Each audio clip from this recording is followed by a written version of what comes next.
Monsoon offer semi automatic washing machine 7,999 മുതൽ കൂടാതെ emergency flash light iron box flask എന്നിവ 50% വരെ ഓഫർ നൽകുന്നു. ഏവർക്കും സ്വാഗതം.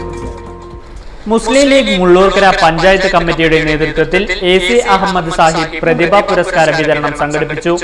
മുള്ളൂർക്കര CH സെന്ററിൽ വെച്ച് നടന്ന പുരസ്കാര വിതരണം മുസ്ലിം ലീഗ് ജില്ലാ വൈസ് പ്രസിഡന്റ് MP കുഞ്ഞുകോയ തങ്ങൾ ഉദ്ഘാടനം ചെയ്തു.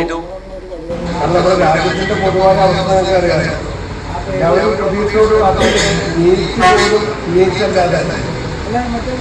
കോടതി പോലും ഇടപെടേണ്ട സാഹചര്യം ഉണ്ടായി. കാരണം നമ്മുടെ രാജ്യത്ത് വളരെ സൂക്ഷ്മതയോടുകൂടെ ഒരു വർഷത്തെ കഠിന പ്രയത്നത്തിന്റെ ട്രെയിനിങ്ങോടുകൂടെയാണ് നീക്കപ്പെടുന്നത്. അവസാനം അതിന്റെ റിസൾട്ട് വന്നപ്പോൾ പറയുന്നത് അർഹതപ്പെട്ടു അർഹതപ്പെടാത്ത പലരും അതിന് ഉന്നതമായ റാങ്ക് നേടിയെടുക്കും. അവസാനം ഇങ്ങനെയാണ് സുപ്രീം കോടതിയുടെ വിധി വന്നത്. എനിക്ക് എക്സാം റദ്ദാക്കുന്നു, പക്ഷേ തുടർന്നുള്ള കാലഘട്ടങ്ങളിൽ പാലിക്കണം.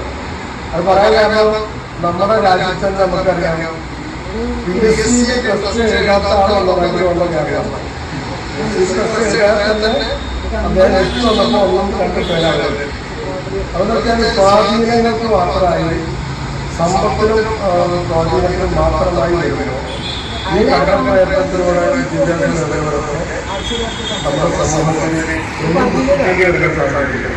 പരിപാടിയിൽ panchayat committee president KM A Bakkar അധ്യക്ഷത വഹിച്ചു. പെൻഷനേഴ്സ് ലീഗ് ജില്ലാ general secretary KM Ummer master മുഖ്യപ്രഭാഷണം നടത്തി. നിയോജക മണ്ഡലം treasurer PM Ali, secretary Hydru Haji, KMCC നേതാക്കളായ PH Abdul Rasheed, VM Muhammad, PM Jafar, Musammil Thalassery, Muslim League secretary PV Ali, treasurer PS Aboobacker തുടങ്ങിയവർ പങ്കെടുത്ത് സംസാരിച്ചു. നിർധനരായ രോഗികൾക്കുള്ള ചികിത്സാ ധനസഹായ വിതരണവും സംഘടിപ്പിച്ചു.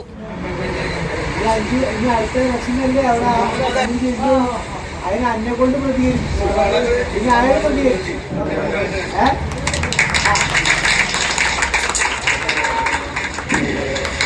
അതല്ല ഞാനത് അരിക്ക് പറഞ്ഞിട്ടുണ്ട്.